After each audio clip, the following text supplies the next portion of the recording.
Morning, everybody. Bob here. Today I want to talk about empathy. Empathy, to my mind, is one of the most important things if you want to be a great leader, if you want to be a good negotiator, if you just want to be a good human, frankly, and build good relationships. Empathy is such an important thing an important skill to build. And I wanted to go over what I think of as some common misconceptions. This is something I write about a lot, I think about a lot. As a matter of fact, my newsletter this month is about it, so go over to my website and subscribe there if you want to get more resources and get more thinking on empathy. But today I just wanted to go over what I think of as some common misconceptions. Now again, this is from my perspective as a facilitator and as a coach and as somebody who works with a lot of teams. I am not a psychological professional in any way. This just comes from my experience and my reading, and I definitely stand on the shoulders of giants and want to, actually I'll share a bunch of resources with you today as well so you can build up your empathy. And this is really, I think, my first point is that empathy is a skill. We often think of empathy as something that's somehow inherent in somebody. Oh, they're an empath or an empathic person. I think it certainly comes easier to some people and it's more difficult for others. But often that difficulty is more of an emotional block that people have. They just don't value empathy, and when they don't value empathy, they don't spend the time on it to develop it. And really, developing empathy is often just about listening and asking questions. So it's definitely a skill you can build. One of the people who's really helped me build this skill is a guy. This is a book I want to recommend here. Never Split the Difference. It's a book on negotiation by a former lead FBI hostage negotiator. And this man, Chris Voss, he talks about developing tactical empathy, meaning that empathy is not approving of somebody else's position. Empathy is about understanding somebody else's position, being able to essentially stand in their shoes, but it's a little more complex than that because you also have to understand who the person is standing in those shoes, their life experience, their expectations, all of the things that kind of led them up to this point of being where they are now.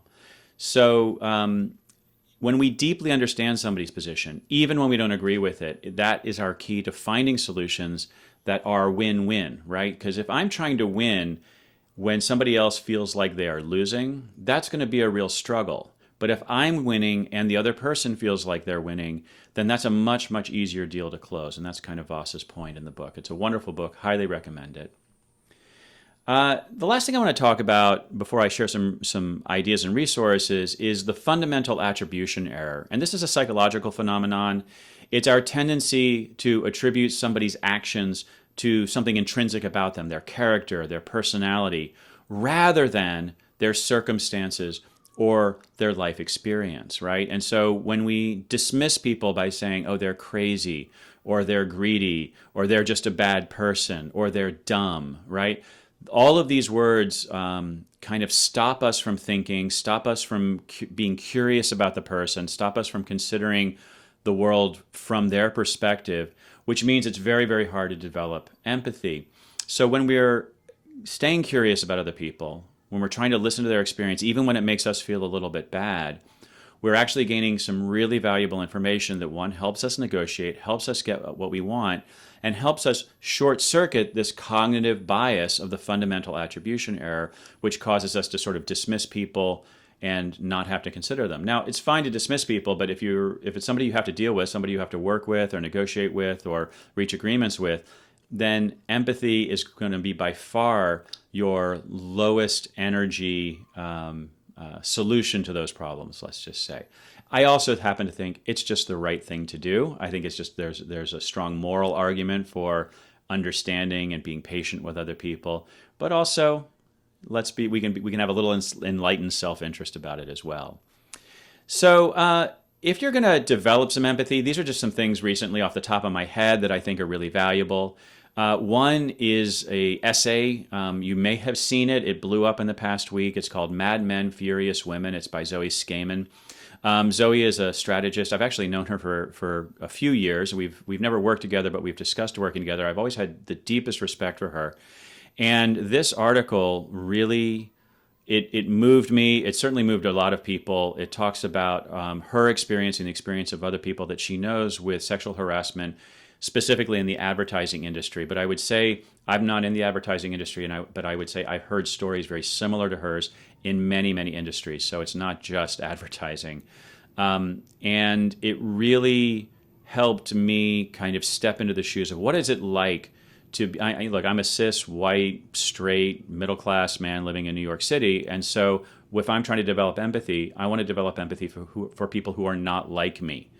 And so trying to understand what it's like to be a woman walking into a business environment, it's a gut punch. It's very difficult to read in some ways, and very, very enlightening to read in some ways. And I think it gave me a new appreciation for just what the horrible behavior that many, if not most, women have to put up with, and sort of how that might change their perception and change their desires, change their behavior walking into a business environment. So I think it really helped me out as a facilitator and as a team coach.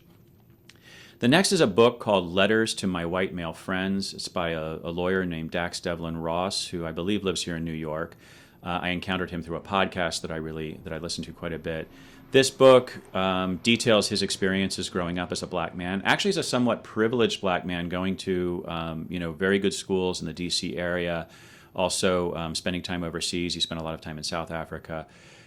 But he talks through his experience in a way that I find both gentle and kind, but also he doesn't really pull any punches. And it really helped me, again, understand what might it be like to walk through the world as a black man. And it just gave me a little more detail on that, let's just say. The next one is a little offbeat. You might be surprised, but I love Buffy the Vampire Slayer. I've loved it since it came out. It was one of my favorite shows. During pandemic, my wife and I have been rewatching the whole series, and we found this wonderful podcast called Buffering the Vampire Slayer, which breaks down every episode one at a time. They also do special episodes occasionally, and their most recent special episode was about talking about mental health in pop culture, and they had on a scholar whose specialty is disabilities and its portrayal within pop culture, TV, and movies, and it really, really blew me away. I've certainly had my own mental health challenges over the course of my life, and so I identified with some things in it, but I also learned a lot about how my own perceptions of disability, mental disability especially, has been shaped by media and the role that media plays in this. And it's a really nuanced and interesting and frankly, at times quite funny and fun conversation. Highly recommended. By the way, I highly recommend their whole series. It's a wonderful podcast, really got me through the pandemic.